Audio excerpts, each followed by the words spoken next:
Left over chapati ಹಿಟ್ಟನ್ನ ಬಳಸ್ಕೊಂಡು ಮಕ್ಕಳಿಗೆಲ್ಲ ತುಂಬ ಇಷ್ಟ ಆಗುವಂಥ ಒಂದು ಸ್ವೀಟ್ ರೆಸಿಪಿ ಮಾಡೋಣ ಬನ್ನಿ. ತುಂಬಾ ರುಚಿಯಾಗಿರುತ್ತೆ, ಹಾಗೆಯೇ ಮಾಡೋದು ಸಹ ತುಂಬಾ ಸುಲಭ.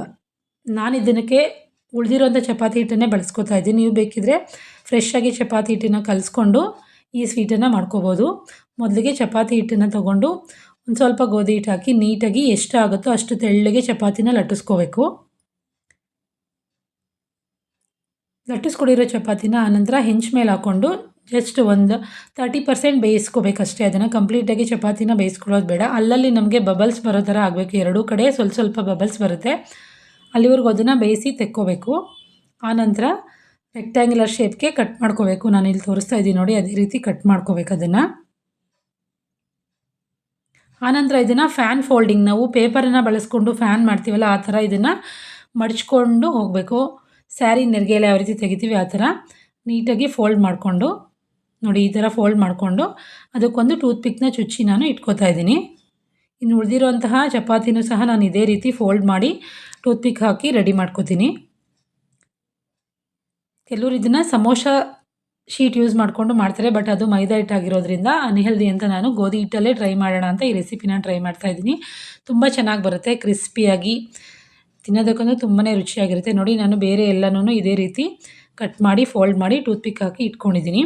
ಇವಾಗ ಇದನ್ನೆಲ್ಲ ಡೀಪ್ ಫ್ರೈ ಮಾಡ್ಕೋಬೇಕು. ಅದಕ್ಕೋಸ್ಕರ ಆಯಿಲ್ನ ಬಿಸಿ ಮಾಡಿಕೊಂಡು ನಾನು ರೆಡಿ ಮಾಡಿ ಇಟ್ಕೊಂಡಿರೋಂಥ ಇದನ್ನೆಲ್ಲ ಎಣ್ಣೆಯಲ್ಲಿ ಹಾಕಿ ಚೆನ್ನಾಗಿ ಕಡಿಮೆ ಉರಿನಲ್ಲಿ ನೀಟಾಗಿ ಗೋಲ್ಡನ್ ಬ್ರೌನ್ ಆಗೋವರೆಗೂ ಫ್ರೈ ಮಾಡ್ಕೋಬೇಕು. ಗೋಧಿ ಹಿಟ್ಟು ಆಗಿರೋದ್ರಿಂದ ಫ್ರೈ ಆಗೋಕ್ಕೆ ಸ್ವಲ್ಪ ಟೈಮ್ ತೊಗೊಳುತ್ತೆ, ಹಾಗಾಗಿ ಕಡಿಮೆ ಉರಿನಲ್ಲಿ ಫ್ರೈ ಮಾಡಿದ್ರೆ ಚೆನ್ನಾಗಿ ಒಳಗಡೆವರೆಗೂ ಕ್ರಿಸ್ಪಿಯಾಗಿ ಫ್ರೈ ಆಗುತ್ತೆ.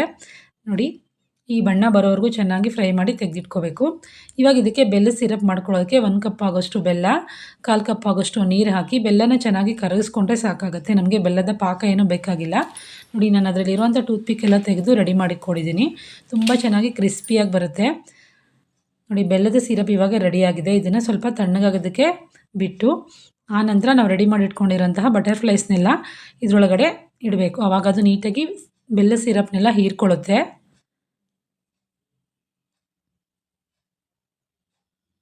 ಇವಾಗ ಇದಕ್ಕೊಂದು 2 ನಿಮಿಷ ಟೈಮ್ ಕೊಟ್ಟು ನಾವು ಇದಕ್ಕೊಂದು ಚಾಕ್ಲೇಟ್ ಸಿರಪ್ ಮಾಡ್ಕೊಳ್ಳೋಣ. ಮೊದಲಿಗೆ ಒಂದು ಪ್ಯಾನ್ ಇಟ್ಟು ಒಂದು ಸ್ವಲ್ಪ ಬೆಣ್ಣೆ ಹಾಕಿ ಬೆಣ್ಣೆ ಎಲ್ಲ ಚೆನ್ನಾಗಿ ಕರಗಿದ್ಮೇಲೆ ಒಂದು 2 ಚಮಚದಷ್ಟು ಕೋಕೋ ಪೌಡರ್ ಹಾಕ್ಕೊಂಡು ಚೆನ್ನಾಗಿ ಮಿಕ್ಸ್ ಮಾಡ್ಕೊಳ್ತಾ ಇದ್ದೀನಿ. ಆನಂತರ ಇದಕ್ಕೆ ಸ್ವೀಟ್ನೆಸ್ಗೋಸ್ಕರ ನಾನಿಲ್ಲಿ ಜೇನುತುಪ್ಪ ಹಾಕ್ಕೊಂಡಿದ್ದೀನಿ. ನೀವು ಬೇಕಿದ್ರೆ ಬೆಲ್ಲ ಅಥವಾ ಸಕ್ಕರೆನ ಹಾಕ್ಕೋಬೋದು. ಜೇನುತುಪ್ಪ ಹಾಕಿ ಚೆನ್ನಾಗಿ ಮಿಕ್ಸ್ ಮಾಡಿಕೊಂಡ್ರೆ ನಮಗೆ ಚಾಕ್ಲೇಟ್ ಸಿರಪ್ ರೆಡಿ ಆಗುತ್ತೆ. ನಿಮಗೆ ಕೋಕೋ ಪೌಡರ್ ಇಲ್ಲ ಅಂತಂದರೆ ಡೈರಿ ಮಿಲ್ಕ್ನೇ ಮೆಲ್ಟ್ ಮಾಡಿಕೊಂಡು ನೀವು ಈ ಚಾಕ್ಲೇಟ್ ಸಿರಪ್ನ ಮಾಡ್ಕೊಬೋದು. ನೋಡಿ, ಚಾಕ್ಲೇಟ್ ಸಿರಪ್ ಇವಾಗ ರೆಡಿಯಾಗಿದೆ. ಇವಾಗ ರೆಡಿ ಮಾಡಿ ಇಟ್ಕೊಂಡಿರುವಂತಹ ಅದೇ ರೀತಿ ಸ್ವಲ್ಪ ಪಿಸ್ತಾನೂ ಸಹ ನಾನಿಲ್ಲಿ ಪುಡಿ ಮಾಡಿ ಇಟ್ಕೊಂಡಿದ್ದೀನಿ. ನೀವು ಪಿಸ್ತಾ ಜೊತೆಗೆ ಬೇರೆ ಡ್ರೈ ಫ್ರೂಟ್ಸ್ನೂ ಸಹ ಹಾಕ್ಕೊಬೋದು. ನೋಡಿ, ಇವಾಗ ನಾನು ರೆಡಿ ಮಾಡಿಟ್ಟಿರುವಂತಹ ಚಾಕ್ಲೇಟ್ ಸಿರಪ್ಪಲ್ಲಿ ಚಪಾತಿನ ಫ್ರೈ ಮಾಡಿ ಇಟ್ಕೊಂಡಿದ್ವಲ್ಲ ಅದನ್ನು ಎರಡೂ ಕಡೆ 2 ಎಡ್ಜಸ್ನ ಈ ಥರ ಚಾಕ್ಲೇಟ್ ಸಿರಪ್ಪಲ್ಲಿ ಡಿಪ್ ಮಾಡ್ಕೋಬೇಕು. ಈ ಥರ ಡಿಪ್ ಮಾಡಿ ಆನಂತರ ನಾನು ಪುಡಿ ಮಾಡಿ ಇಟ್ಕೊಂಡಿರುವಂತಹ ಪಿಸ್ತಾ ಪೌಡರ್ನ ಇದ್ರ ಮೇಲೆ ಸ್ಪ್ರಿಂಕಲ್ ಮಾಡ್ಕೋಬೇಕು. ನೋಡಿ, ಈ ಥರ 2 ಎಡ್ಜಸ್ಗೆ ಪಿಸ್ತಾ ಪೌಡರ್ನ ಸ್ಪ್ರಿಂಕಲ್ ಮಾಡಿಕೊಂಡ್ರೆ ಬಕ್ಲಾವಾ ಬಟರ್ಫ್ಲೈಸ್ ರೆಡಿ ಆಗುತ್ತೆ. ಗೋಧಿ ಹಿಟ್ಟಲ್ಲಿ ಹಾಗೆ ಬೆಲ್ಲನ ಯೂಸ್ ಮಾಡ್ಕೊಂಡು ಮಾಡಿರೋದ್ರಿಂದ ತುಂಬ ಹೆಲ್ದಿ, ಜೊತೆಗೆ ಟೇಸ್ಟು ಸಹ ತುಂಬಾ ಚೆನ್ನಾಗಿರುತ್ತೆ. ಸೊ ನೀವು ಒಂದ್ಸಲ ಟ್ರೈ ಮಾಡಿ.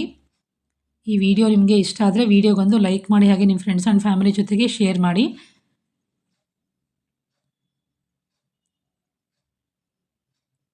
ಸೊ ನೋಡಿದ್ರಲ್ಲ ಫ್ರೆಂಡ್ಸ್, ಉಳಿದಿರುವಂಥ ಚಪಾತಿ ಹಿಟ್ಟಿಂದ ಮಾಡಿರುವಂಥ ಸ್ವೀಟು ಇಷ್ಟ ಆದರೆ ನನ್ನ ಚಾನಲ್ನ ಸಬ್ಸ್ಕ್ರೈಬ್ ಮಾಡ್ಕೊಳ್ಳಿ.